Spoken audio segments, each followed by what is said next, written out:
good evening. Welcome to Season 2, Episode 10.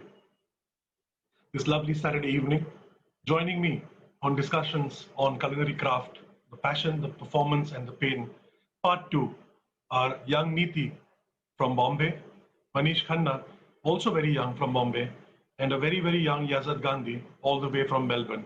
Yazad, thank you so much. I know it's pretty late there right now, but sincerely appreciate you coming on and joining this session.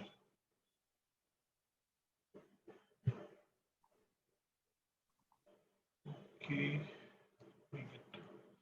All right. So the first participant and the panelist is Neeti Meyer. She's the founder and owner of Legally Baked. Neeti is a full-time media and entertainment lawyer and the founder and owner of Legally Baked, which is her passion project, which she started 3 years back, but in her own words has been growing increasingly well over the last 2 years. Legally Baked specializes in regular and healthy tea cakes, brownies, muffins, cupcakes, some fantastic bread, and she does some very, very topical stuff during festivals as well. Legally Baked is a homegrown brand and believes in creating simple, healthy, fresh, home-baked treats with a touch of contemporary flavors. This lawyer by profession and a baker by passion sends out her wishes and tells you, get ready to be served. Neeti, delighted to have you here. Yazad Gandhi, executive sous chef with the Park Hyatt, Melbourne, joining us from Melbourne. Yazad is an alumnus of HAFT from Sophia College in Bombay. He's my batchmate. He's an MBA with a global outlook, but a very, very local Bombay heart. He also is a hospitality industry advisor with Service Skills Australia. He teaches business, technology, and commercial cookery as well, in addition to what he does as a chef with Park Hyatt. He has worked with the Emirates Flight Catering in Dubai and also the Hyatt Regency in Dubai, P&O Cruise Lines, and the Taj Group of Hotels, of course, where he began his career with. A seasoned chef, Yazad possesses leadership and management skills. He's excellent in financial management and relationship building. The last two traits are very, very difficult to find in some of the chefs of today and of yesterday, but Yazad excels in them.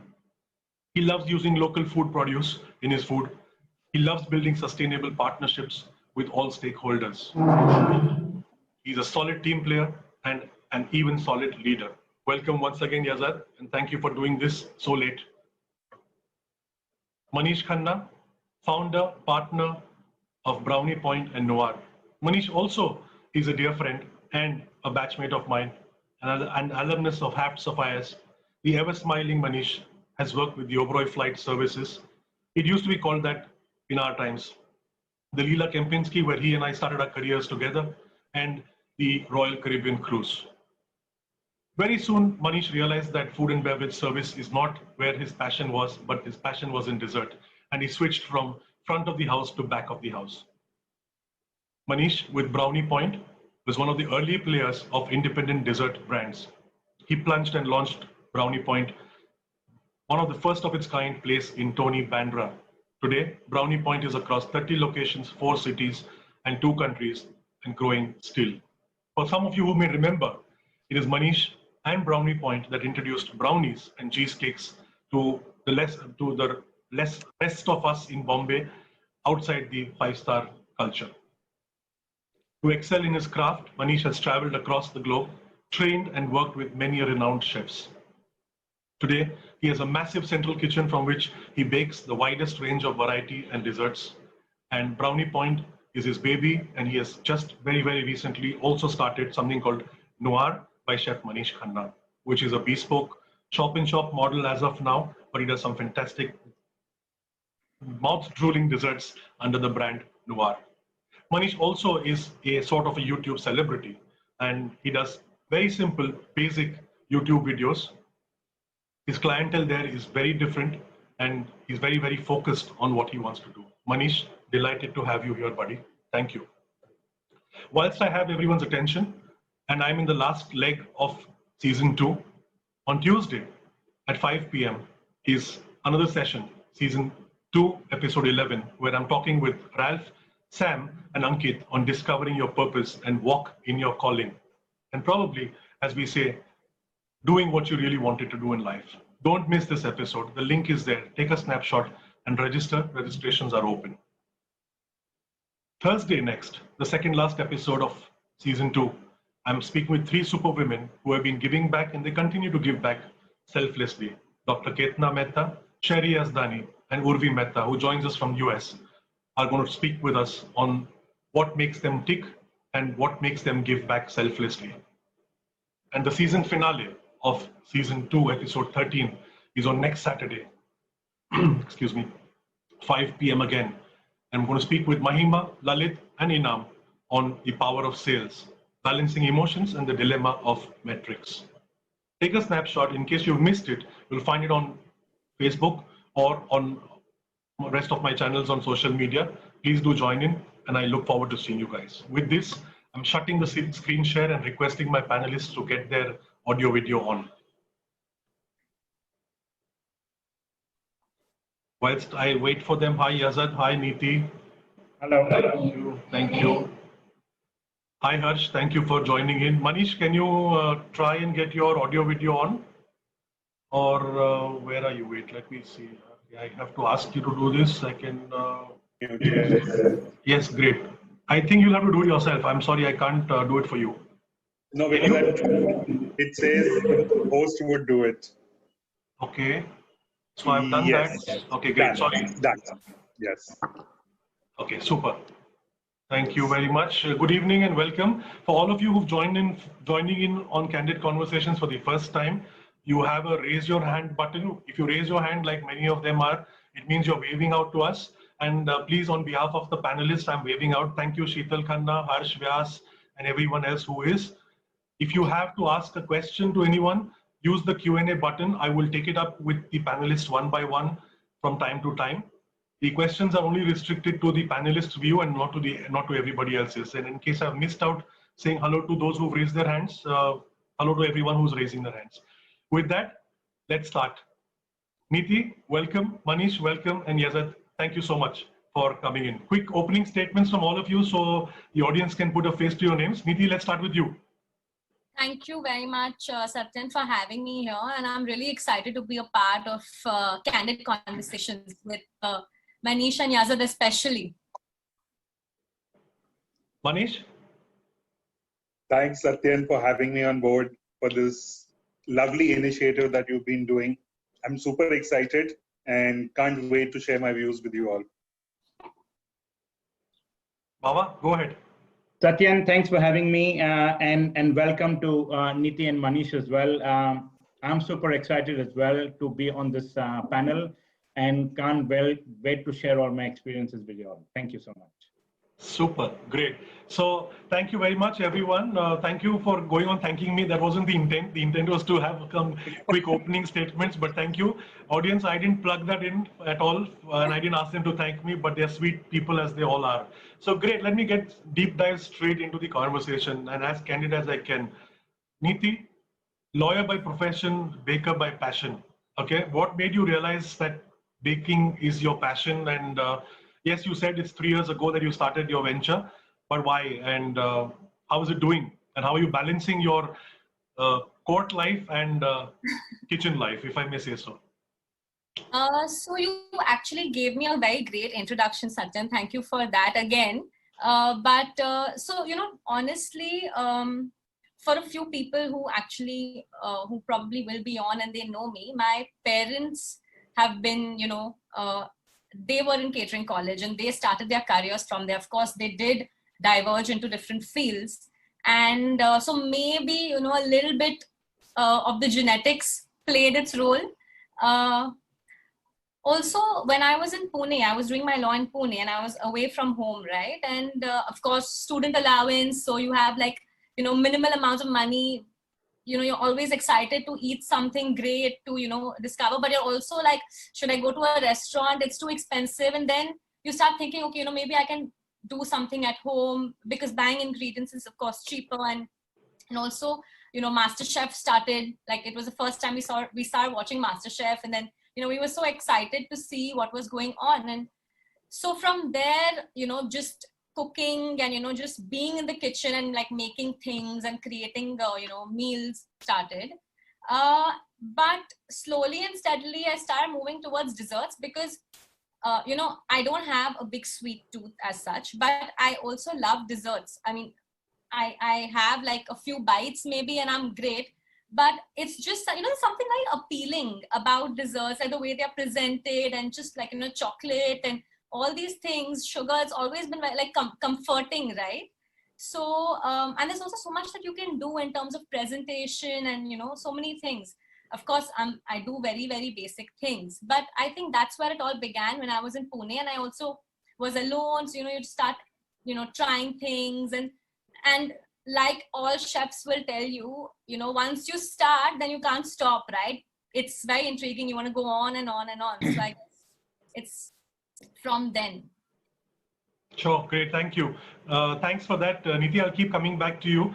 So for all of you who've raised your hands, Ronak Rai, Anuradha Goswami, Shweta Meyer, Mona Lisa D'Souza, Roberto, Tonin, thank you very much. I'm lowering your hands for now. We're waving back at you, I on behalf of the participants, and Rajiv State, of course. If I'm missing out somebody, please excuse me. So many people. Ashok Rane is okay, great. I will thank you guys. I am sorry, but I'll move ahead. But thank you so much. Manish, you moved from service to food and beverage. I remember very fondly you in college, and we've spent a lot of time together. I have very fond memories of us in at the Sea Rock Hotel when when that incident happened, and our batch was supposed to go to Goa, and you, me, and the other two decided not to go to Goa and work with Sea Rock for some pittance of money because they were going to give us free food and free room to stay. And then, of course, the Leela where you and I worked together. I was up in Fiorella and you were at the Chinese restaurant. But, you moved from service to food production, dessert, as you know, that's where it is. When did you realize this, and how did you realize it, and why desserts, and why Brownie Point was, why did you get into Brownie Point, and why not something else? All yours. Satyan, service, like you said, was never my first love. And when we were in catering college, bakery was always a passion, and I won the shield for the best bakery student. So, that was something I excelled in. I loved it. And deep down, I always knew that I would do something connected with it. But, when you are young and you just passed out of college, you need to make that money. And money was just in the service industry, in the service section. Reason being is because you'd get a lot of tips. So I still remember when I was working in the Leelas, and that's in the year 93, 94. And at that time, our salary used to be 1,800 rupees. 1875. Yes, and the tips that I used to get per month was 8,000 rupees. So if I would have worked in the kitchen, I would have been with that 1875 rupees, and that was not what I wanted. So I did continue in the service side of the industry, but deep down, I knew that I had to get down to business, and it had to be something with which I was very comfortable with, and something in which when I did, I would be able to excel. So bakery was always there, and, working in the US, brownies, cheesecakes was something which are a staple every day. But when I came back to Bombay, this was something which was just not available. And so I knew that, this is what I wanted to do. And I still remember my earlier struggles of trying to sell a cheesecake, When we started in the year 97, I used to have cheesecake on my menu. And when I used to, suggest it to a customer, the first thing they would say is, sorry, hame namkeen dessert nahi khana. And I used to be like, namkeen? Aapne isme cheese dala hai na? So the basic thing in people's mind was cheese means the Amul cheese which you put on pizza. So they were like, I'd made some pastry with that Amul cheese, and perpetually it would be. So eventually, after some time, I was super frustrated. Like, will I be able to even sell this or no? So then I would be like, every day I would make one to sell, one ring, and one just to give it free. So we would cut them into small pieces and make people try it. And that's when they'd be like, Acha, ये cheesecake है, इसमें आपने Amul cheese डाला है, and literally, you know, it used to be hilarious. But I'm very glad that I followed my heart, and this was something which I think was my calling, and I followed it, and I am where I am because of it. Thanks, Manish. I want to just add here, and not trying to do a bro stuff here, but you have really amazed a lot of us from the batch. Not amazed in a bad way, but we always knew you do great. But with the strong strength that you've stayed on and continued your business and grown your brand, you've really been an inspiration to a lot of us, and you continue being that. So keep going, man. Good stuff. And you're a very sharp business person as well. I'll come very soon with some of those top points to talk to you. Yazid, always the chef, naughty student chef with a very quirky sense of humor, which still remains. But you were very clear that you wanted to be a chef all throughout, right from the first day you stepped in. And talk to us a little bit about your journey of, from college to where you are today. A little bit about what really inspired you to become a chef, if there is a story behind it, and how's it been going so far? Okay, so actually my parents were against me being a chef. When I told my dad that I wanted to go to catering school, he was like, what? You don't want to be a chartered accountant like me? I said, I want to be a chef. And he said, you know how much chefs earn, and they don't earn a lot of money in India. And I said, that doesn't matter. I mean, I still want to become a chef. So against my dad's will, I joined Sophia's. After I did my graduation, and I sort of liked it. I mean, because of the friends we made over there and the fun that we had over there as well. And then soon after, when I interviewed at the Taj, I got selected for the Taj, ironically in service to start off with. But then I fought my way through and said, my passion is in the kitchen. I don't want to do service. And they said, no, you're more suited to service. And I said, my passion is in the kitchen. So I literally had to fight to be taken on as a chef and not as a service person. And I'm glad I had that fight at that moment in time. Joining Taj for 2 years was very, very hard. It was a very, very hardcore training that I went through. And I'm sure you all would agree that in India, becoming a chef and doing your chef training is absolutely horrendous. I don't know what it is still now, but in those days, it used to be clean the freezer, clean the dry store, peel this bag of onions, peel these potatoes. But it was a solid grounding, I must say that. I can stand anywhere today, even after all these years, and challenge anyone. And then soon after, I realized that I wanted to sort of go and do different things as well. So I joined the cruise liners. I joined the P&O cruise liners. And at that time, I was the only Indian on board. So I was like feeling very, very lonely. But I met some great friends over there, learned a lot over there, played around with different ingredients, saw things for the first time that I had only heard about. From there on, I finished 2.5 years on the cruise liners. And then from there on, I went to Dubai. So in Dubai is the first time I joined the Hyatt. I joined the Hyatt Regency in Dubai. And that was a really starting point of my career. I thoroughly enjoyed it over there as well. And then from there on, I moved to Melbourne and joined the Park Hyatt again. And I've been there ever since. My journey has been wonderful. It's never a day when I've regretted being a chef.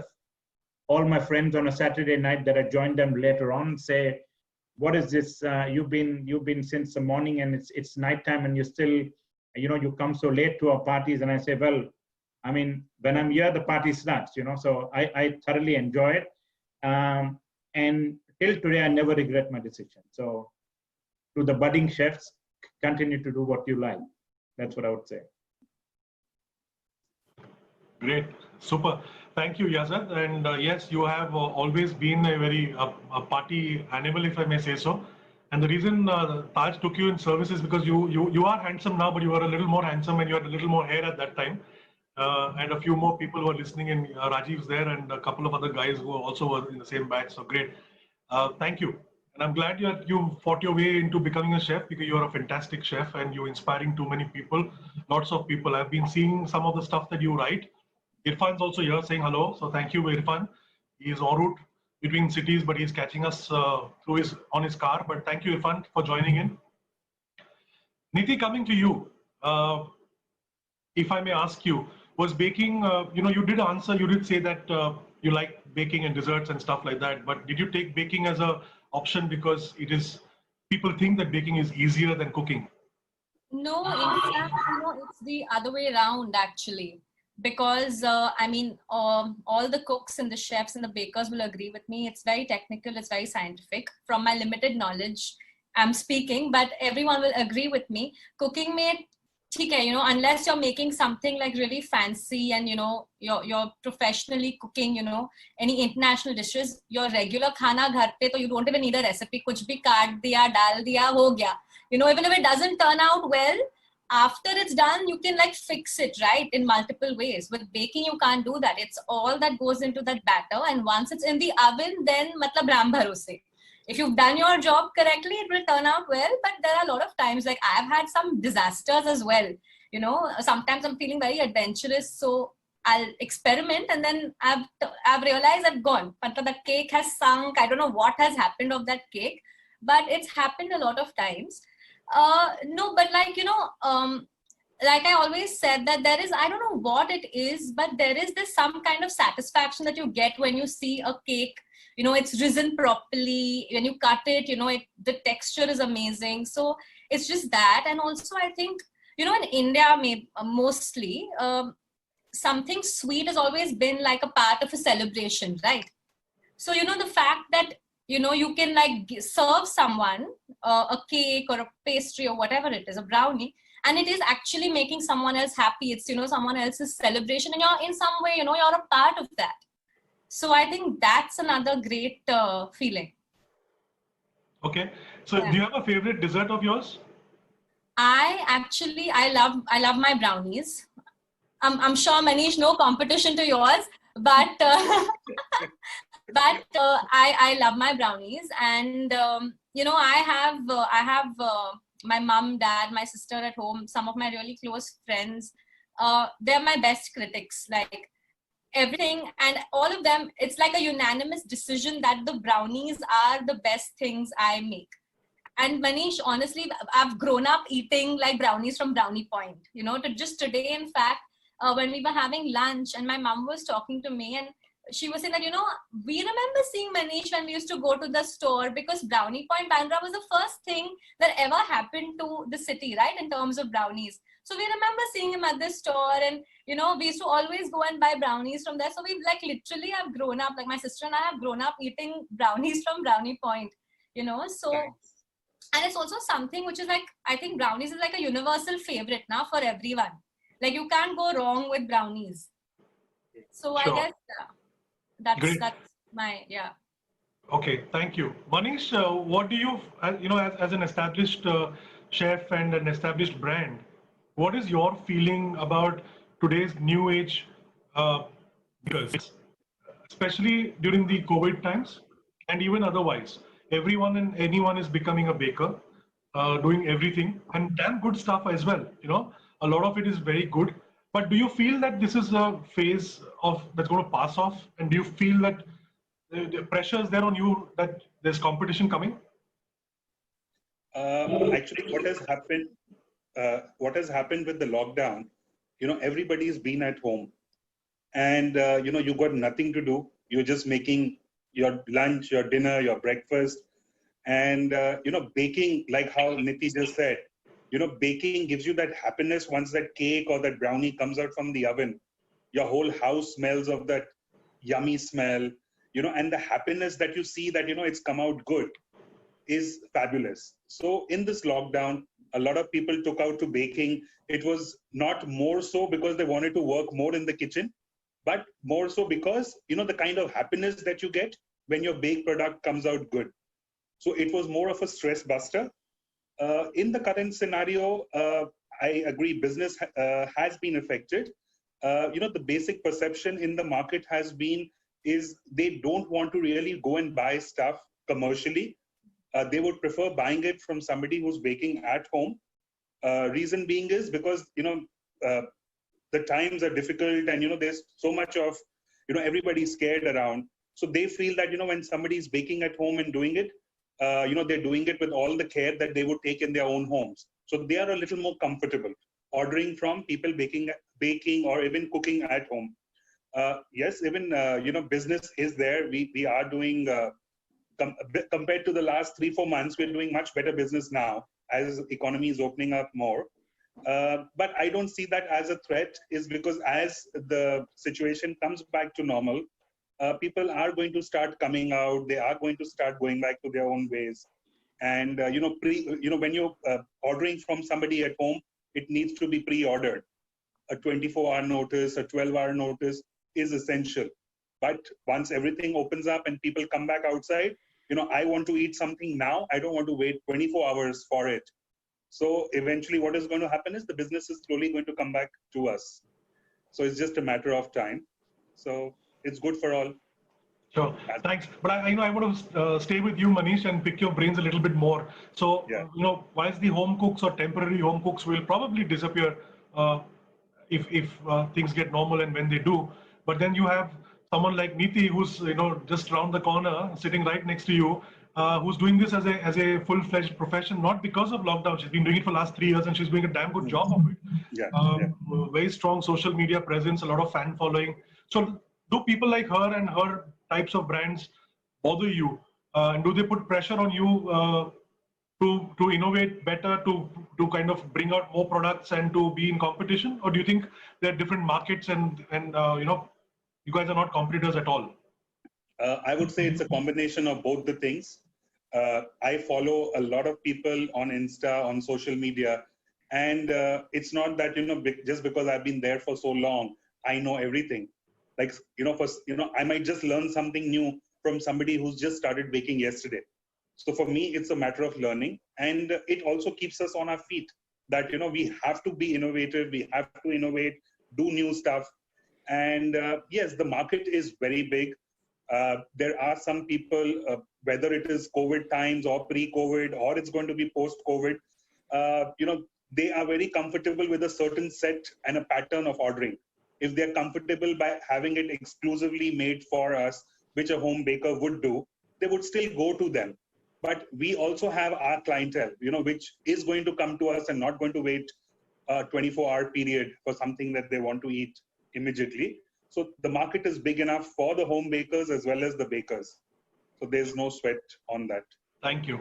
Thanks. Before I move forward, Colleen Marks, hello again. And in case you are wondering, if you want to put in a question, just go to the Q&A and pop your question in. I'll take it up from time to time. For the rest of you who've joined in a little late and you want to send any questions, please do so through the Q&A. It'll be read out by me to the panelists in phases. Thank you so much. Yazad, coming to you and this whole thing about the passion of cooking.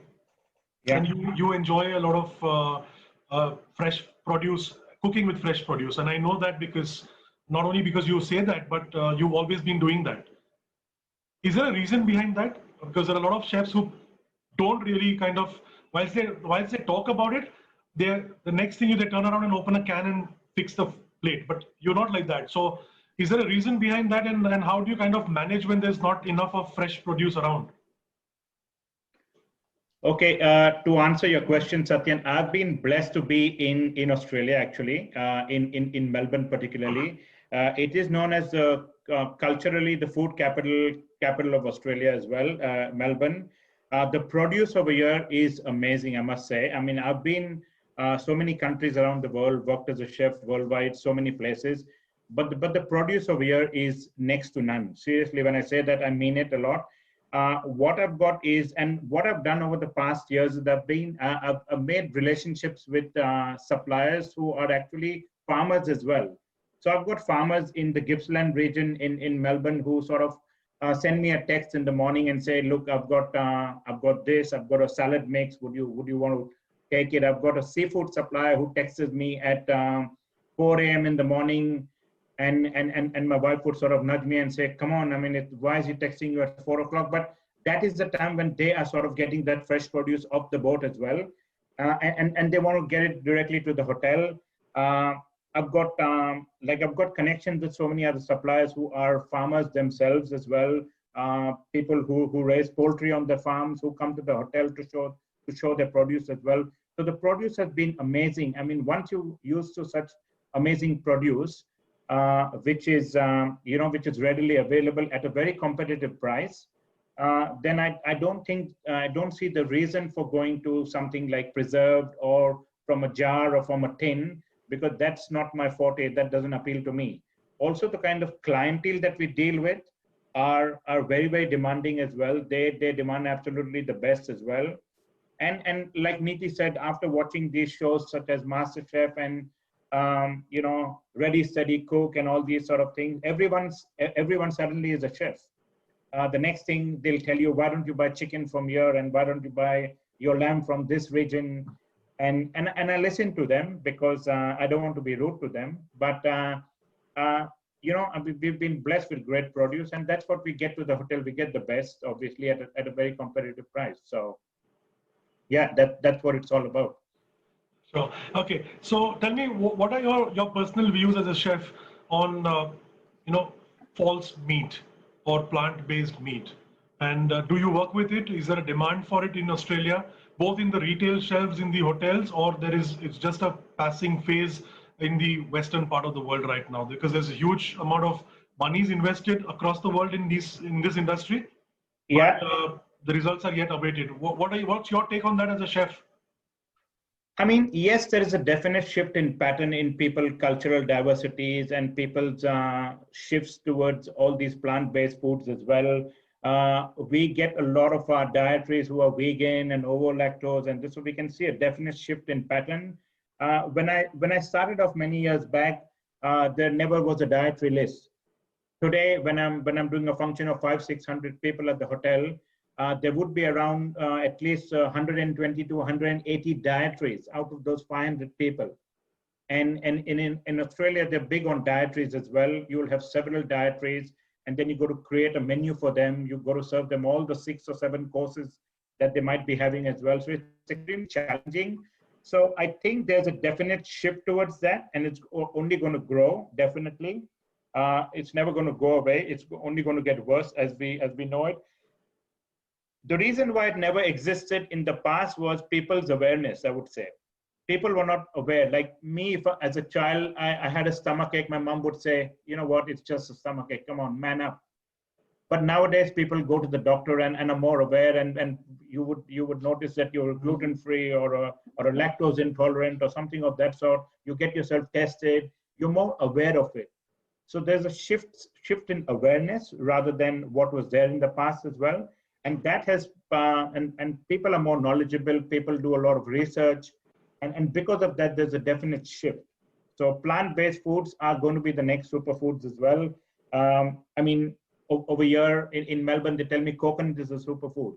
I mean, we've been growing up with coconut in India, and we used to drink fresh coconut.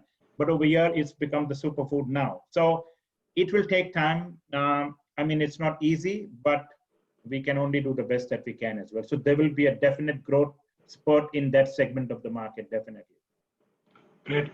So let me ask you, as a chef, Yazid, I want to stay with you for just about a little bit more. Yeah. Would you cook with plant-based meat or for meat?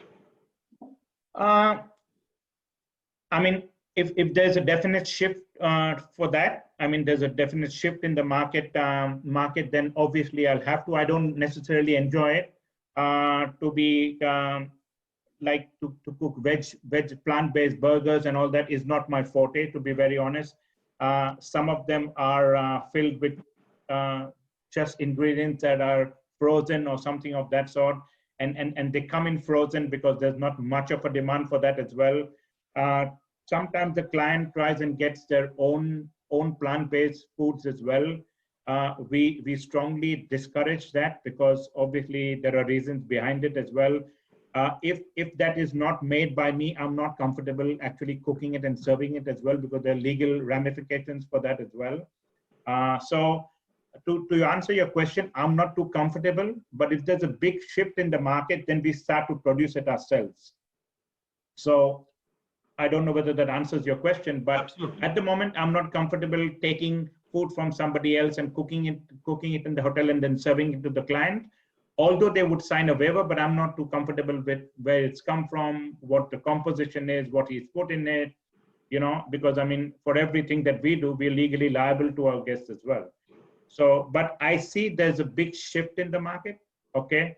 But I think to really answer your question, it might take a few years before that takes off. So, and by that time I would retire as well, hopefully. So.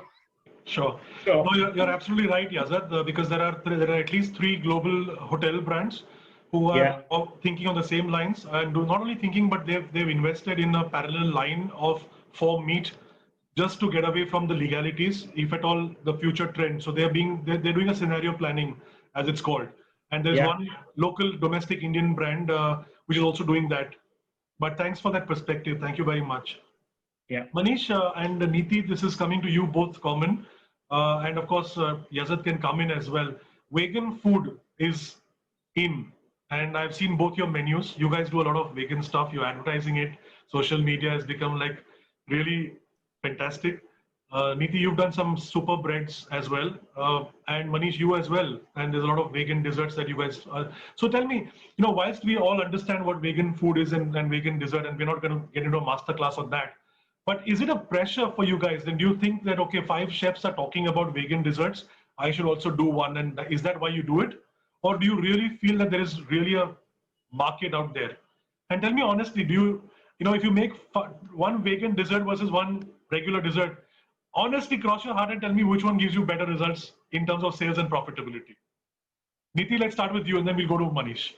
Satyan, I think you already know the answer. When you were asking us only, you knew the answer already. So see, honestly, I started making vegan desserts, and I don't do too many. I do a very, very limited selection. But I started primarily because, people are, changing their preferences. They are turning vegan. And unfortunately, the desserts that we make, like the usual desserts that we make, they have all non-vegan products, right? And because the ask started coming in now, of course, if you have people who regularly ask you, you want to be able to serve them as well. I'm not very comfortable doing vegan. That's why I have a very limited menu, because it's very different when you don't have milk, or you don't have butter, and okay, butter ke liye replacement is oil, and a lot of desserts use oil. But what do you do for, the other dairy, like eggs and butter, you can still replace, because we're used to making eggless desserts and desserts with, oil. But when you need milk or curd in certain desserts, what do you do then, right? Of course, now we have a lot of brands that are doing, good replacements. But I personally have always, honestly, even with healthy desserts, I feel like if you're having a dessert, it's a tiny little piece. You might as well indulge, The point of a dessert is to indulge only. So tell me, sorry. So tell me then, why do you do vegan desserts? Is it that you want to be relevant, or you don't want to lose that one person also who's going to come and ask for you? No, it's not the question about losing one person, because the number of people who are actually turning vegan today is quite a lot. So, if it was like a one-off case, I would have also said that, very politely said, no, I'm sorry, I don't do it. And I still do that because there are certain, some people come to me and they have very specific requirements. They want to go beyond what I already serve, and I'm not comfortable, serving something or sending out something that I'm not confident about. I haven't done it. I haven't practiced it a few times before I send it out. So that's why it's very limited. But to answer your question, it is also, yes, you need to keep adapting and, staying relevant to what is going on, the change, so much that you can do it. You don't want to over, promise and then not be able to, perform, right? And not be able to deliver. So that's the reason, like, you've done a thorough study of my Instagram, I'm sure, because you're saying everything correct. If you notice, there are very few things that I know for a fact are good, taste wise, texture wise, and also something that I can maintain, in terms of the quality. Sure. So Sure. Thanks. Yeah. I do my research and I'm waiting to kind of order some stuff from you, but I'll do it incognito like I've been doing for a lot of other things, and I'll give you my feedback for sure. But I don't doubt that your food is going to be fantastic. It looks great. Thank you. Manish, your thoughts on vegan stuff? You're doing a lot of it. Be very honest and tell me, why are you doing it? The most honest I can be is it's business. And if there's a requirement, we're going to do it. And I would agree to Yazad and Niti, like how they're saying, tastes are changing, preferences are changing, people are turning vegan because there's a lot more awareness. And yes, I see this segment growing a lot in the coming years. And for us to do it now, like I would say, amongst the retail chains, I think our chain would be the only one which is even offering something in vegan. I would not, I have not seen in any of those chain bakeries anybody doing a vegan XYZ. So we are doing it is because we do a lot of customization for a lot of people. So all our clients who come to us, they expect that, we'll give them a requirement and they do it. And like I said, it's business. And if it's coming and if it's going to grow, we want to be ready for it and not start doing our trials and errors once it becomes very big. And yes, there are, in the current market, I would say, I just remembered a very funny incident which happened recently. A lot of these diets and dietary requirements are there. People have awareness, but there are a lot of people out there who are not even aware of what it means. And, they're just like, oh, I want to lose weight and it's a fad and I will do it. So I recently had somebody come in my Delhi store and they said, oh, we want something which is keto.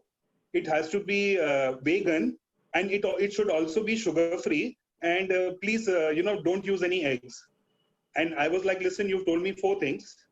And you yourself are so confused. You want keto, you want vegan, you want sugar-free, you want gluten-free. So literally my partner who was there, and that girl's like, and she must have been like a 20-year-old girl. And she was like, I want all this. So what can you suggest? And my partner was literally flabbergasted. And he's like, yes, I can give you something which is called thin air, because you're asking me gluten-free, vegan, keto, what are you trying to do all the diets into one? You have to actually understand what you want to follow. And yes, there is awareness, but a lot of fad too. So due to which, demand of all this is going up. Demand will grow, but in the near future, the actual awareness and why we are doing this also would sink in, and people would start ordering properly. And like I said, for us it's business, and we just can't let this pass. So we have to go with the times. Sure. Thank you for your honesty and candid reply, Manish and Niti both.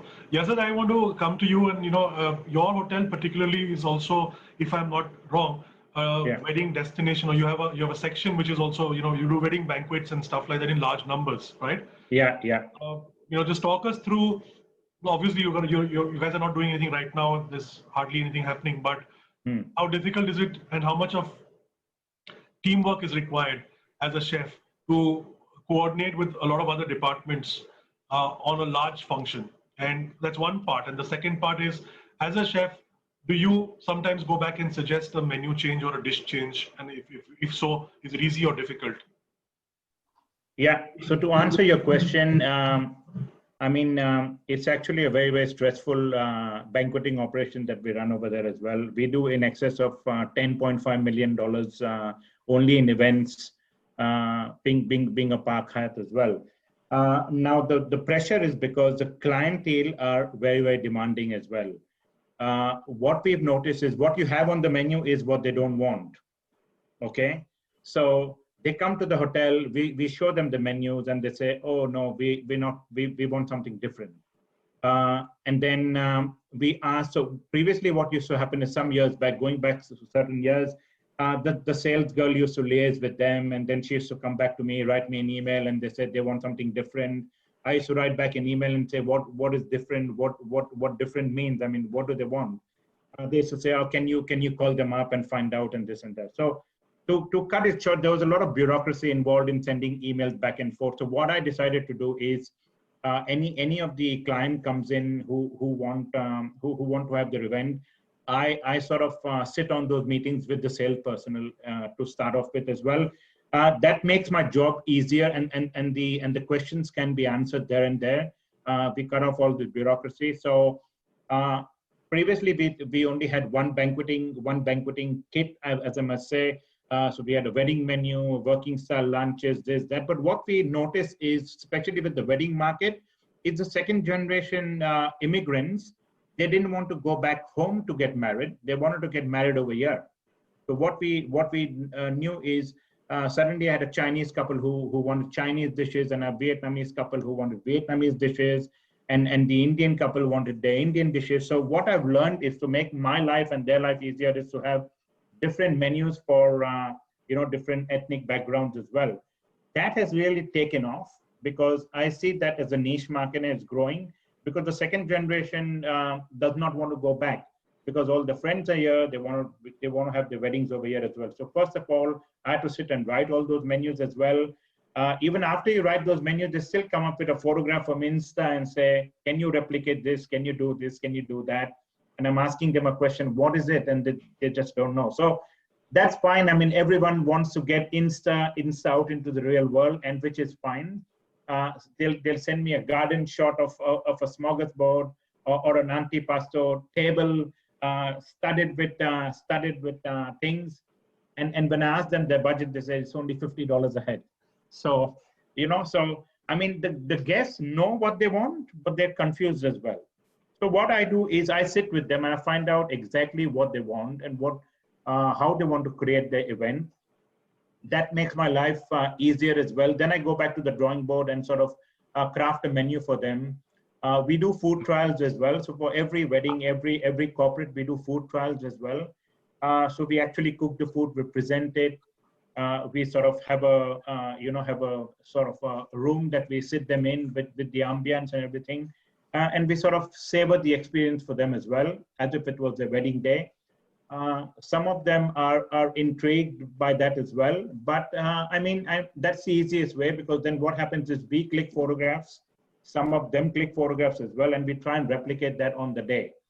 So then it becomes easier. The client get what it wants. We are trying to create an experience, and then we have been successful in doing that as well. But I would say that the clients are getting extremely demanding as well. Sometimes you just have to turn them away because it's not worth your while taking that business on, because they want the world, but they don't want to pay for it. So they want you to compromise on the ingredients that you use to make it cheaper. My philosophy is never to do that. I'm very candid about it, and I say, sorry, I mean, just to take your business, we're not going to lower the quality of our ingredients. So let me come in, and I appreciate what you're saying. As a chef, you will tell them that, okay, take your business elsewhere. But maybe as a general manager or as a banquet head, the revenue earning stream is on that person's head.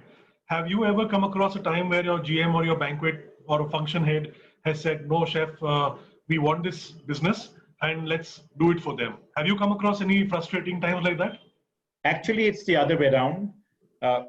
They have told me to walk away from so much business that I have sort of been stubborn enough to hold on to as well. Okay. To give you a classic example, we never had an Indian wedding menu over there. And we were getting a lot of inquiries. Now, when we used to do weddings, we used to do 200, 230 was the maximum amount of people. But when we started to do Indian weddings, as you all know it, the numbers shot up like 350, 400 and 500 as well. When the GM saw the money coming in from the Indian weddings, he said, wow, this is a good stream of business. So obviously it went the other way around, that I had to push to have a mainstream Indian menu, wedding menu over there as well. And then when they saw the money coming in, obviously they were happy enough to. So I'm not saying we walk away from business, but business just isn't worth it, because I mean, you know for a fact that client is going to be troublesome in the end. They would have their wedding and then still complain, then you end up giving rebates after that as well. So you want to avoid such clientele as well, because I mean, when you're a luxury brand, you can find more clientele that's suited more to your brand as well. You don't have to lower anything at your end just to take on business as well. So you find the right kind of business, and sometimes you just have to be candid enough and say, I'm sorry, but I can't do that. Because sometimes they come with unrealistic comparison. They will tell me that, oh, the Langham is doing it for $120, and how come you're saying it's $165? And I tell them, if they're doing it for $120, you can go over there. And they still want to come over here because I know they're bullshitting, they're telling you something that is not real.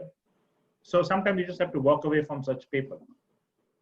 Absolutely. So the way I introduced you was absolutely right. You are a chef with a lot of passion, a lot of financial acumen, and a lot of leadership qualities.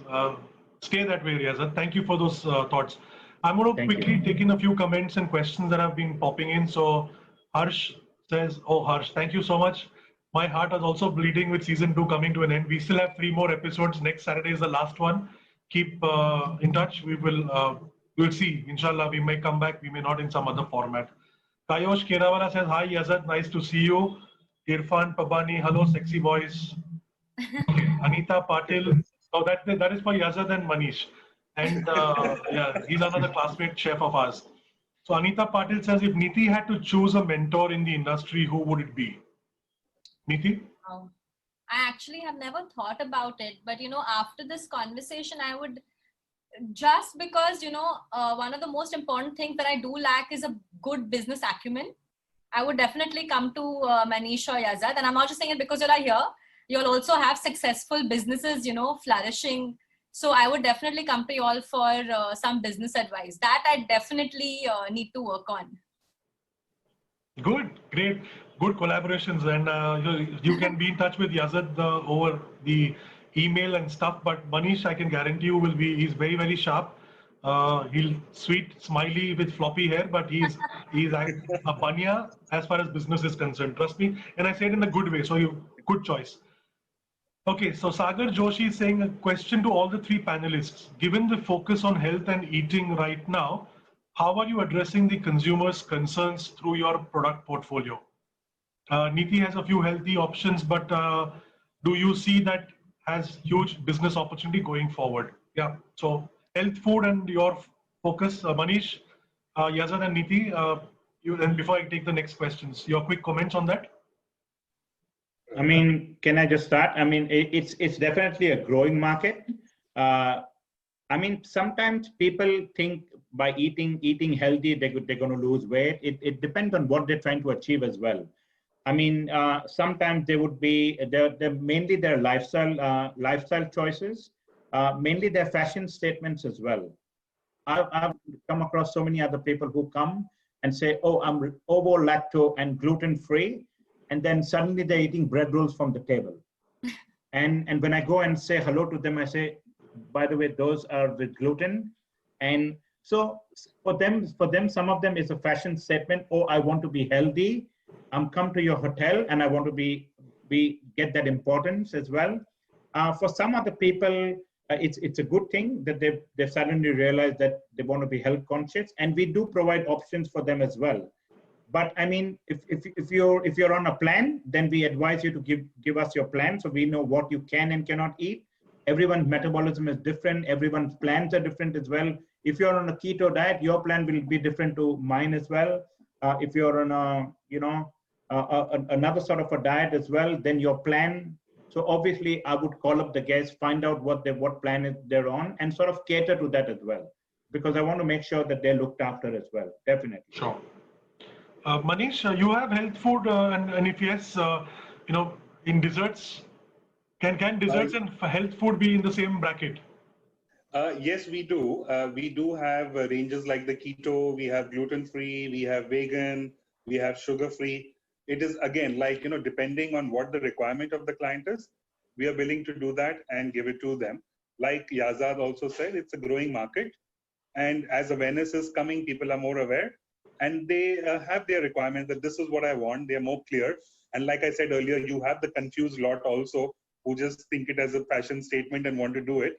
But the ones who are actually aware and are following it as a lifestyle, we have them covered on every aspect. We're there, we do that.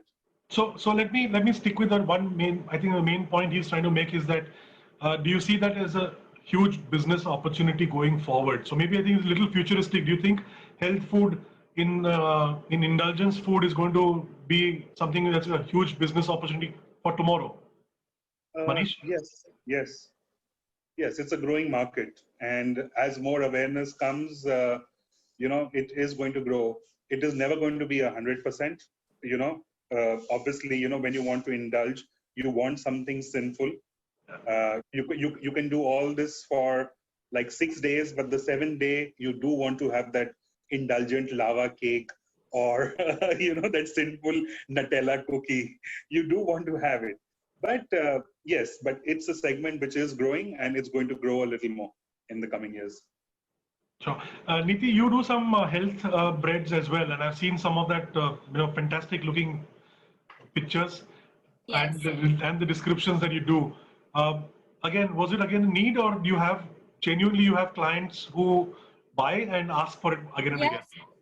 Yes. I do have a lot of requirements and repeat clients for gluten-free, sugar-free, and so also as a family, when we have even our regular desserts, we prefer desserts that have much half the sugar content that a dessert outside would have. So by nature, all my desserts are usually less sweet than what a regular dessert would be.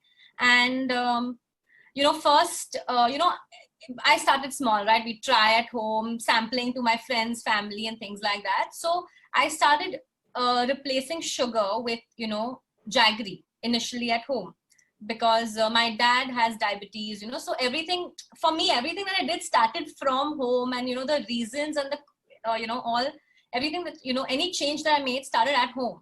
But then slowly and steadily, when I started researching, studying about these different diets, which I think is very important as a person who's, as a baker, when I'm baking, it's very important for me to know that what are the requirements that go into a vegan dessert, into a gluten-free dessert, into a keto dessert, because you have to be mindful of like Yazid and Manish said, there would be some people who are doing it just as a fad, so it doesn't make a difference to their life. But there are people who actually have intolerances, so you have to be very particular that you are using the right ingredients, you're not cheating them. There are a lot of people in the market today who make vegan food with honey, because it's cheaper to use honey instead of using maple syrup or date syrup, things like that. So you have to be very particular, because at the end of the day, you are responsible to what you're feeding your clients. And it is definitely a growing trend. People are definitely shifting. A lot of people that we all know, are becoming gluten intolerant or lactose intolerant. So it is an actual thing. And it's good to be able to serve these people, because like Manish said, it is part of your it is business for you at the end of the day. If I don't serve someone, he or she's going to go to someone else. Why should I give that up if I can do it? So Fair enough. So Salil Dattar is saying to you, Niti, you're doing a great job, and he's also suggesting or recommending, I'm sure your dad and mom can help you with the business. Kiran, thank you. Kiran, thank you for your compliment. Vinayfar says, hello Yazad and Manish, glad to see my ex-students excelling in your profession and business. Good luck to Niti too. So Niti Vinayfar was our teacher in catering school. She used to teach us French. So she's here. Okay, there's a question for Yazad from Roberto Tonin. He says, Chef Yazad, what idea do you have to the likely date of functions returning to Melbourne function scene? I feel it could be beyond March 2021. Okay, so we've been having a couple of Zoom meetings with the GM and the hotel manager, and I'm of the view that as soon as we're out of lockdown, that people will start to flock back to the hotels, the restaurants. So it's just a matter, they're like prisoners in a cage currently. So we are in a stage 4 lockdown, so we're just behind bars actually. We can't go anywhere beyond the 5-kilometer radius of our home as well. So I think once this lockdown is lifted, people are going to start to flock. The only thing we've got to be mindful of is the social distancing rules as well. And obviously there are legal ramifications if we don't follow that as well. So we just have to be mindful of that. That might sort of deter it. So in the ballroom where previously we could sit 480 to 500 people, we would have to restrict it to 120 to maintain the social distancing as well. So to answer this question, yes, I would see them flocking back into the hotel, but only next year. This year might be a write-off, although in saying that, the wedding market is stalled this year, so next year it's going to boom, okay? So I'm quietly confident that the business will return, although other people don't think it will, but I'm an optimist, so I'll stay that way. So Roberto has said that he feels it's going to be beyond March 2021. Is that the same timeline, or maybe you think it's going to be a little beyond that as well? Yeah, I think it will be the first quarter of 21 where we start to see a slow pickup as well. Obviously, we've got to be flexible. We've got to tap into the right kind of markets as well. We're shifting in the sense we are already planning Christmas as a takeaway option this year, and not seeing people coming into the hotel. We're doing takeaway high teas. We are obviously taking our room service menus online. We have an online portal set up as well now. So I see a definite shift in the market, even moving forward as well. And that can be another stream of revenue for although I might say that as well. So a lot of people have launched that, are successfully doing it as well. And it's just going to add more top line revenue to the hotel as well. So Thanks, Yazar. Yeah. Manish, Romina Vaz has a question for you. How do you prevent cross-contamination of gluten-free and normal goods? Do you have two different kitchens, or what other method do you use? I have a big central kitchen, which is about a 5,000 square feet facility. So I have a separate room, including separate tins, which I use when we are doing a gluten-free. Because, for somebody who's genuinely gluten intolerant, a little grain of flour or even a little bit of gluten can be very hazardous. So we make sure that we have separate tins, and even the utensils that we use, everything is separate for that. Yeah, and Romina, just thanks, Manish.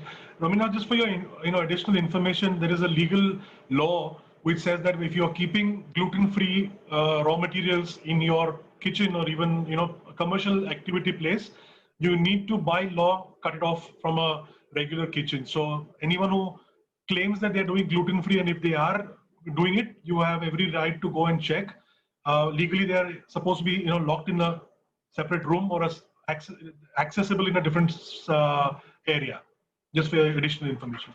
Niti, coming to you, there are so many people who are doing stuff online, right?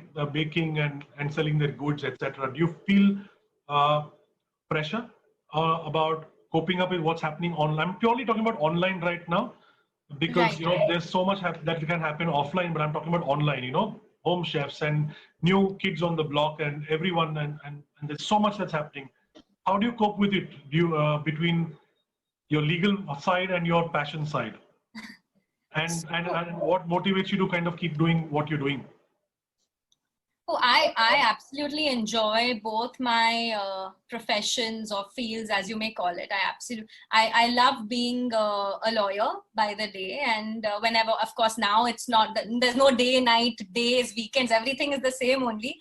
But when things were fine, I loved going to work and doing my legal bit. And whenever I would take orders, of course, as you know, obviously because of my setup, I always request for at least 24 hours advance notice. So, I have time to plan and, make things and stuff like that.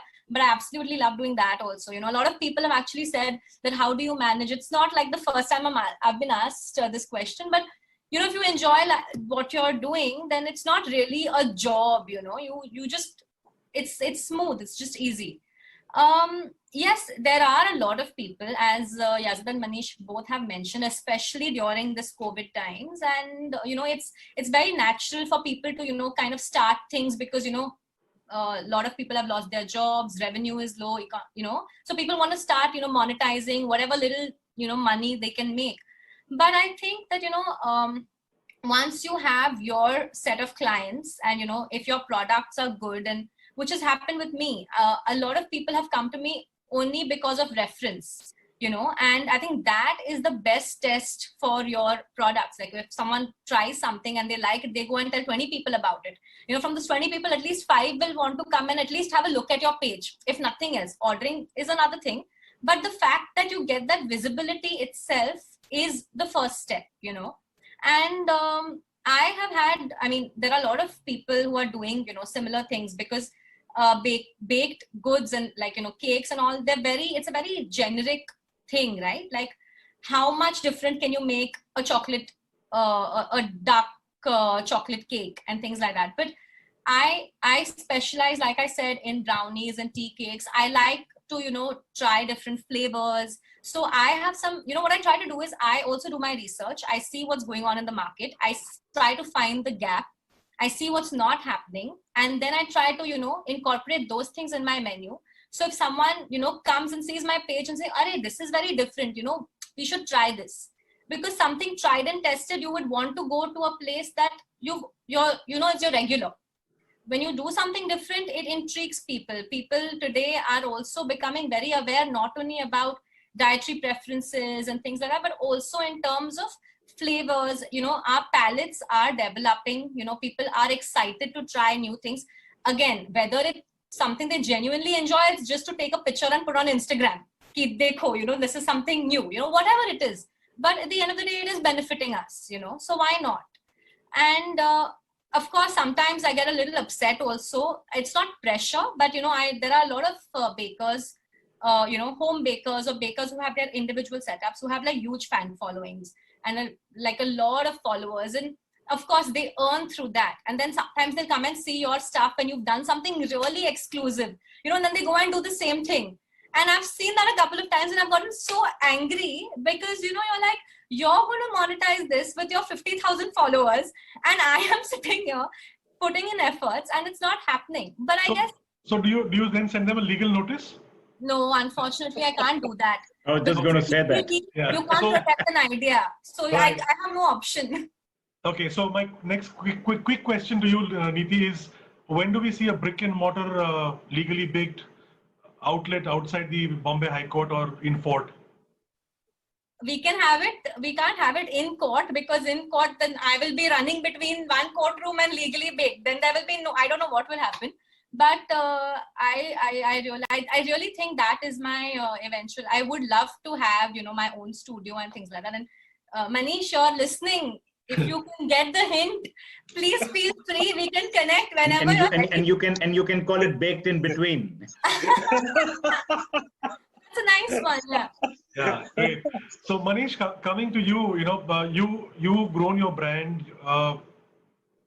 your own company, own stores, and a few franchised. How different is it for you when you leave it to a franchisee to run and protect your brand? You have also, like a lot of people, been forced to shut down a certain outlets because of a mismatch of a franchisee versus you. Market may not be right, but today, and I mean, how do you manage and choose your franchisees? Is it just passion, or is it just beyond passion and it's just moolah that attracts you to choose a franchisee? See, we have a proper process when we really sign up with the franchisee. We actually have a round of at least 3 to 4 meetings with that person before I'm actually comfortable working with them. The reason why we actually go in for franchisees is because we've seen that our business is so specialized.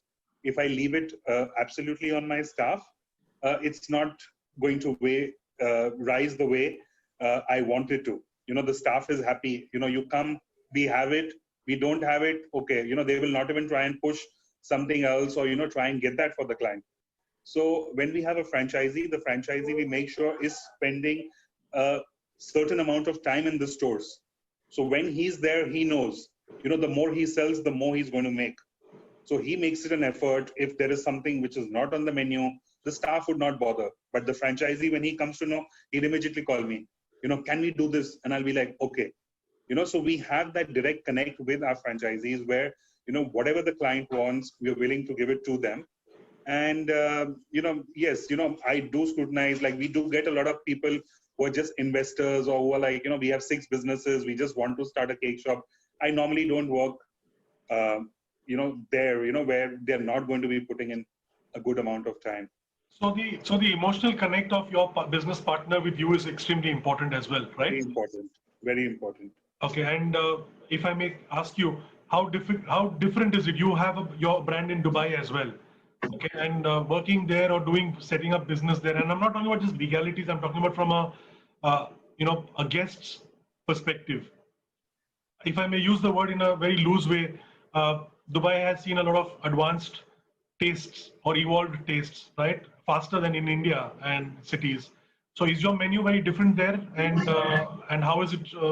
How is the clientele experience between there and here been for you and your brand? See, in Dubai, the clientele there is very demanding. You know, they know we're giving you top-notch money and we want top-notch product. So they're very clear. So from day one, before we started, I'd, been there at least 3 times. I studied the market, sampled a lot of stuff. So I was like, what works in India is not going to work there. An Indian chocolate, would not work there. Over there, I would have to work with the Belgian couverture. And, similarly, I cannot work with dairy cream. Not dairy, I cannot work with the soya cream. I would have to work with dairy cream. So over there, the client knows that, we are paying you top money. We want the top product. So the menu, even if it is slightly similar to what I have in India, but the recipes, ingredients, and everything is very different for Dubai. And in Dubai, again, I travel a lot to Dubai. I go at least 3 to 4 times a year. So when I'm there for a week, 3 days of my day, 3 days of the week are just spent going out, seeing what's happening, what's new. It helps me not only to grow the brand and the menu in Dubai, but it also gives me ideas to get into India because everything that happens in Dubai is much faster than what comes into India. So it's like a double learning for me. So I can bring those ideas into India too. So it's good. And yes, Dubai is there and it's a challenging market. But, with all the hard work, we have been able to, really capture the market there, and touch wood, we're doing well. So I'm glad the hard work is paying off.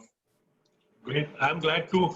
I somehow in the conversation forgot to touch upon your other brand, Noir, and Yes. speak a little bit about that. Okay, some Yes. fantastic stuff you're doing. How did Noir come alive, and what is it? How would you differentiate that from a brownie point for our listeners and someone who's going to listen later on as well?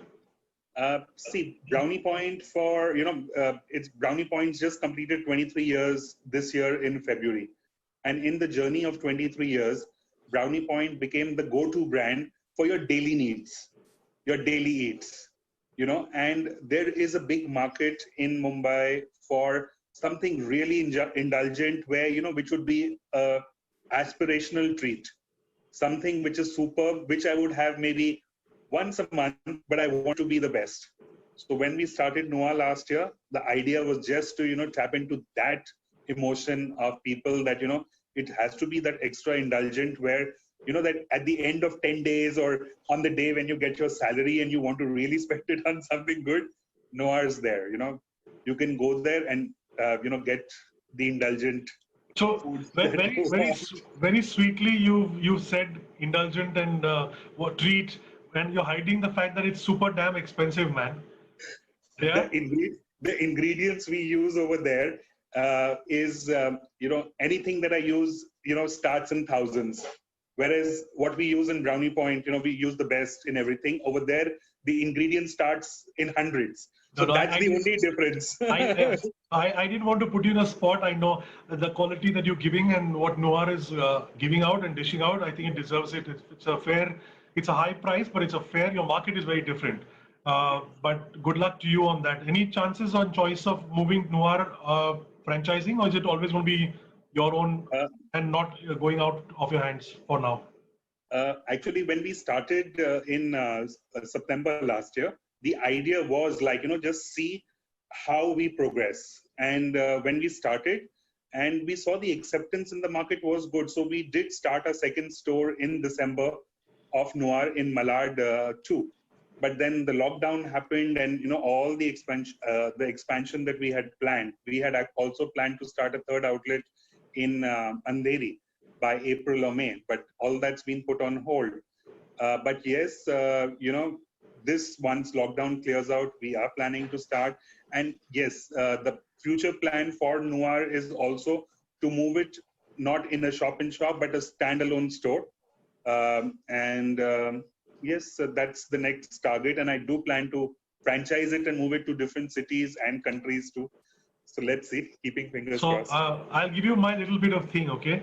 The indulgent brand and Mula wise that Noir is and it's going to be, do it in Kandivli, Vile Parle, Borivli, Okay, wherever there's Gujarati community in Bombay, go there.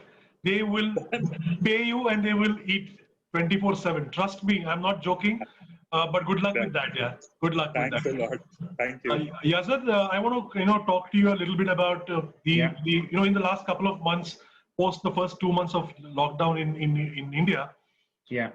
When everyone was afraid and scared and didn't know what was happening, and they kept on increasing globally as well. The hotels here and overseas have started taking their menus out for delivery. We spoke about that. You mentioned it very briefly, but there's some chains in India who have taken it fantastic. They've actually branded a business vertical, doing their own self delivery, taking their fast selling items also out. Whilst the reaction is very mixed, because the point is, it's okay. They also have I would say, a reason to be in the face and be available in the eyes of the people as remembering, etc. And a lot of them are making money. A lot of them are not making money. Okay. Yeah. But they just want to be there. Has that trend caught on big time in where you are, and of actually taking hotel food being delivered by the hotel itself? So to answer your question, I'm of the philosophy that if you do something, you need to do it well. Just because you see a gap in the market and you want to jump into it, it never works that way. And many people have bitten the bullet as well, because what has happened was suddenly when the restaurants shut and the hotels shut, they thought, oh, let's take our business online. They quickly drafted a menu. They bought themselves a van. They tied up with some shoddy delivery drivers, and they started off as well. Now, what happened is some of them have actually gone backward with a bad reputation as well. So, say for example, you order something from a restaurant and it takes around 2 or 3 hours for it to get delivered as well. So that's not the kind of thing that we are after as well. If we do something, and we will do something, we want to do it well. It has to be well thought of. You've got to put the customer experience first before you put your profitability towards it as well. And when you're dealing with a brand like Hyatt, you've got to be very, very careful of what you do, how you do it, how well you can create that same experience as people would come into your restaurant. You're trying to create that same experience home. You're not a McDonald's where you're just delivering in a bag and there you go. You want to make sure that you carry your 5-star service well beyond your restaurants, out of the hotel and into their homes. So you've got to be careful about your packaging. You've got to be careful about how you're going to transport it. You've got to be careful about the legalities of it as well. You've got to make sure you have waivers. You've got menus properly drafted. You've got a nice card. You've got a nice story. You want to dramatize it before you take it to the market, because that's what it's all about. And that's exactly what hotels here have been doing. So they're actually taking the experience out from the hotel, exactly in the same words that you explained, making it more celebratory and making you feel that you're eating in that hotel, in that restaurant. But in fact, some of them are even sending the crockery and cutlery as well. Yes. So is that trend also there with you guys? Yeah. So we see it as a parallel market moving forward as well, and we are, as we speak, tapping into that as well. But we want to do it well. Just because we see a void, we don't want to jump into it. Sure. We see a growth spurt in that sort of a segment of the market as well. It can become your next niche that you never thought it would be. And then when people do return to the restaurant, sometimes, they might just feel, why not have the restaurant experience at home? So we are looking into it, but we just want to do it properly. We just want to invest more time and thought into it as well. Because our philosophy is thoughtfully sourced and carefully served. That's what we want to do. So we want to make sure that we serve it in such a way that it enhances their experience as well. And people don't miss coming to the restaurants, because a lot of the time when you're tired and you just come back and you don't want to have a quick shower and then go back to the hotel or the restaurants, you just want that same experience at home. So yes, it's a growing market. It will take off. But we want to do it right. We don't want to rush into anything of that sort, because we don't want to start something haphazardly without thinking through the link and then figure out, oh, that was not well thought of, or that was not well planned. The packaging was not right. We don't want to get hit with. So like whatever we want to create, we want it to be Instagrammable as well. Of course, that's what people are looking into it as well. We don't want to be flogged by negative publicity, so we got to be very mindful of that as well. But in saying that, that can be a revenue spurt, that can be a new segment of the market that we never thought it would be. So we are looking into it, and I hopefully we will do it well. Okay, great. Yeah. So thanks, Yazad. No problem. Before I move to the last leg, quick last few questions and comments. So Manish, Jamshed is wishing you a very warm good evening, and thank you, Jamshed, for joining back in. So he just wanted to share a good memory of him meeting your brother Kapil at your flagship restaurant exactly a year back, and he is wishing you well, and he was saying that he was very warmly welcomed there. Salil says legally baked Insta page has always new stuff. Yes, Salil. And okay, so Ronak Rai is asking, I think maybe it's for Niti, and everyone can take it actually. Looking at the current situation, how are you growing your business? Okay, so I think we've addressed this, Ronak, in a way bit. I think it's more right now but it's a valid point.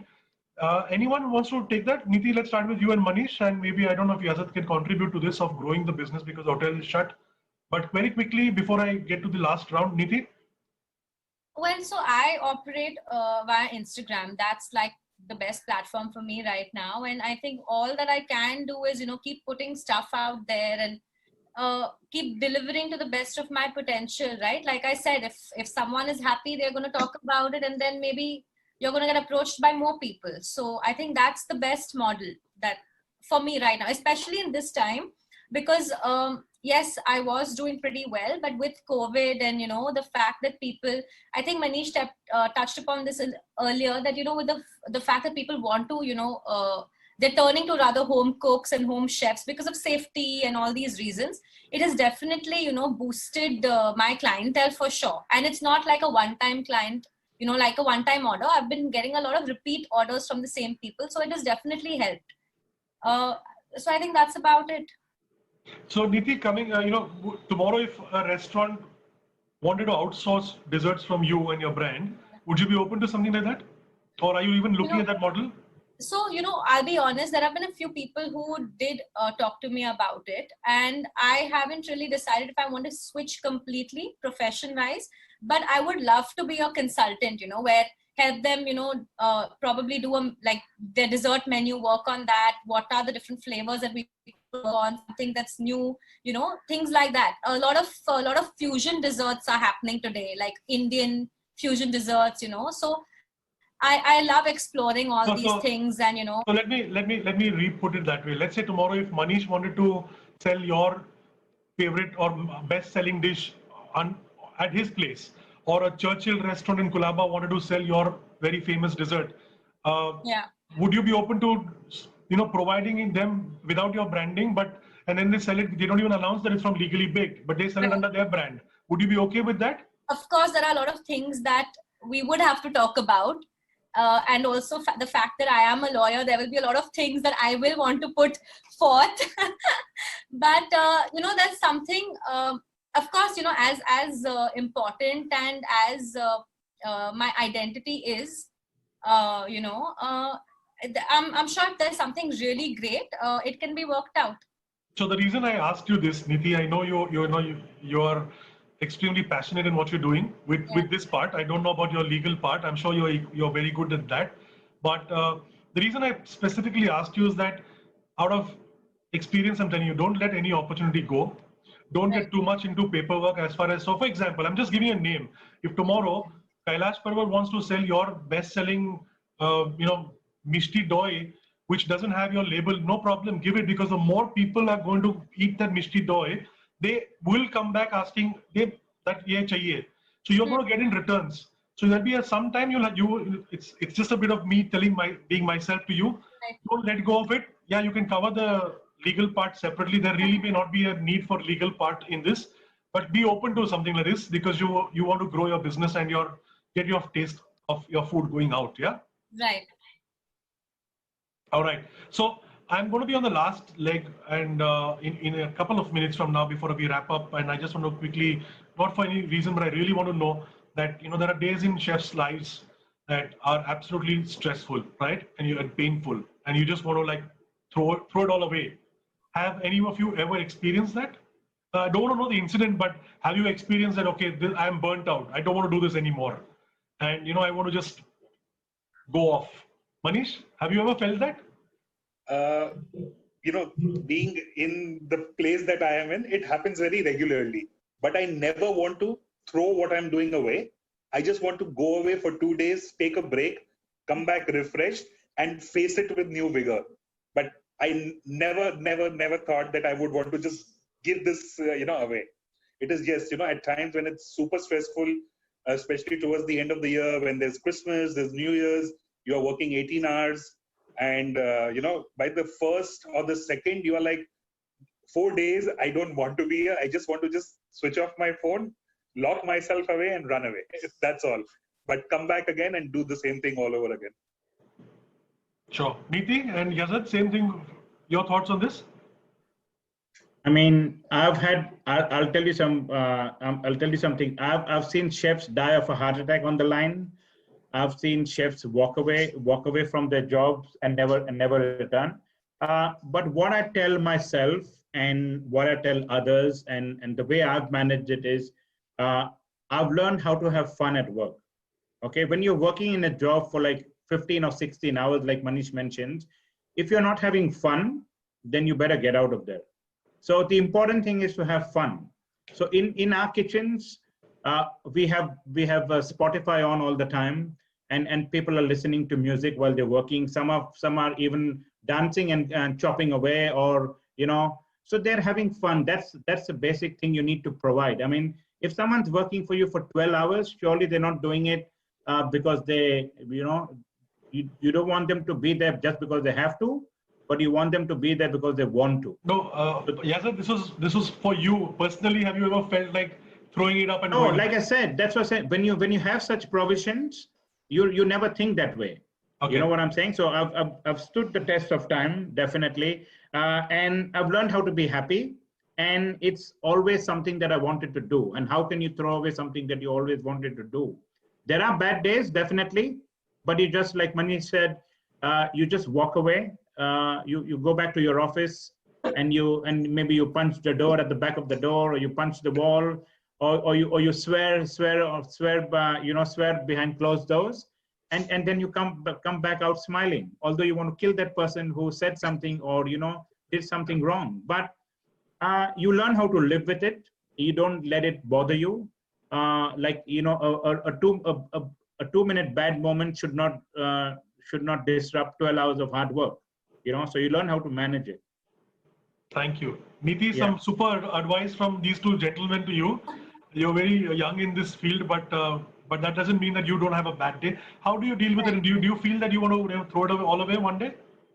No, like both Manish and Yazad have said that, of course, my stress is like a little small dot in comparison to what they must be facing. And of course, I have, different kinds of issues because of, the limitations of being a home baker, right? Lack of space. So, and I do sometimes I take up big orders, like, there's a party happening, or, like 25 boxes of brownies have to go out, things like that. So for me, even that is like, big scale because of obviously my limited resources. And then because I'm juggling between two professions, time is like the biggest enemy sometimes. And yes, then, you're getting pressurized because you have to do things within time. And it's also me alone. Of course, my family does help me when it comes to boxing and packaging and all these things. But that also takes a lot of time, right? To do it on your own, not having, a team of people to do different things. So yes, like I get flustered sometimes, but, when it's done, and they've been sent, it's again like you feel like very victorious. At least I feel very victorious, like I've conquered something, like this ho gaya, sab theek ho gaya, everything has gone out. And then when you get feedback, it's like even better. It's like cherry on top. So yeah, but I have never felt like abhi ye nahi karna hai. I mean, and I can easily do it, because this is not my bread and butter technically. I'm still growing it, and I'm still doing it. So it's very easy, you know, for anyone to wake up and say, nahi karna hai, because I have a full-time profession and I'm getting paid now, so it's okay. But I think, like Yazad said, if you really have fun and you really love what you're doing, then you're okay. You say it's okay. I'll still do it. Like today, before I had such a busy day today, and I had to bake a cake for tomorrow. So I've done it. I said, it's okay. I have to wake up tomorrow in the morning to ice the cake and everything. It's okay. I'll do it. So it's fine. You know, you don't complain. Sure, thank you. Yazid, are you seeing the Q&A? There are 2 comments for you. No. So I'll just quickly say, Mona Lisa, thank you for those comments. I'll ask Yazid to go through them. Yeah. I'm not too sure whether he can hire anyone. Hayat has a very strong policy of hiring, but thank you, Yazid. Read the comments, and if you want to respond, go ahead. Otherwise, we'll leave the lady to get in touch with Hayat, but she wants to work with you. Okay. All right. We'll All right. think about it. Yeah, great. Awesome. So thank you, guys. I've had a fantastic session with you. It was very easy flowing. All of you made it that way. I really, I had 3 more chefs the week before on a similar topic. There were 3 men, and that conversation was very, very different from this one. Not, I enjoyed that as much as well, but it was intended to be different. Dean says hello. Hi, Dean. Thank you for being here. I know it's late. Dean Martin, Yazad, your friend, and our friend. Great. So thank you guys for being here. I wish you well, all of you. Thank you for spending your time, and I wish you, your businesses, all the very best. And any closing comments besides thanking me? That's not what I'm asking for, but as closing comments, honestly, maybe to the audience or someone who wants to take up a career in the kitchen or in baking, quick comments from all 3 of you. Manish, let's start with you, Neeti, and we'll end with Yazad then. Yeah. See, as far as the baking is concerned, I would say if you're passionate enough, take it up. It's very rewarding. The path is a little difficult. You know, the food industry as such is a little difficult, but the satisfaction that you get, you know, in the long run is something which compares to none. So if you're passionate, take it up and don't be scared. Just go ahead. It will be a success. I'm actually no one to give advice. When you have Yazad and Manish telling you all the do's and don'ts, I'm too new. But yes, I agree with Manish that if you are passionate about something, then even if you're starting small, it's okay, but go for it. You know, just trust yourself and believe in yourself and just go for it and see how it goes. Pick out a few things that you know are good and, you know, give it a shot. And also, if you don't have, all of y'all don't have to order from me, please follow me. It really helps. So thank you very much. Yazad? Okay, my piece of advice would be learn how to have fun in whatever you do. If you want to become a chef, you can become a chef. It's a very creative field, I must say. It's our tree of life because you've got an empty slate. You can draw your own. You can make your own paintings on it. You can decorate food your way. There are no limitations to how much creative you can get with food as well. And I'm sure Neeti would agree. Being a solicitor or being in the legal to baking, you can only be that creative in legally. But I mean, through your sort of food outlet. You can be more creative than you can be as well. So if you're looking for creativity, this is the right field. Of course, as Manish said, there's a lot of hard work. There's a lot of, pain, like we put it, but always your passion overrides your pain. And if you can do that, then it is the industry. So to all the budding chefs, give it time. Okay, don't throw your hat or don't throw your apron and walk away in a couple of years. We have thought of doing that before in our younger days, but then you learn how to manage, you learn how to have fun, and that's what gets you going as well. So yeah. Thank you. Thank you once again, Yazad, Neeti, and Manish. Neeti, Ashok Rane has a question which I've shared with you. It's actually a comment for me. I get your point, Ashok. Thank you. I've shared that with Neeti. She'll read it up, but that was not the intent. But thank you for sharing that. Thank you. Have a lovely evening. I hope you guys enjoyed. Neeti, all the very best to you in your career, in your life, and both your professions. Manish, keep rocking. and spreading the sweetness. And Baba, all the very best to you. We look forward Thank to you seeing you so soon. And thank you, everyone. Have a lovely evening. Thank you. Thank you. Thank you, Satyan, for having us over. Thank you. Pleasure. Bye-bye. Thanks. Bye-bye. Okay, bye. Bye.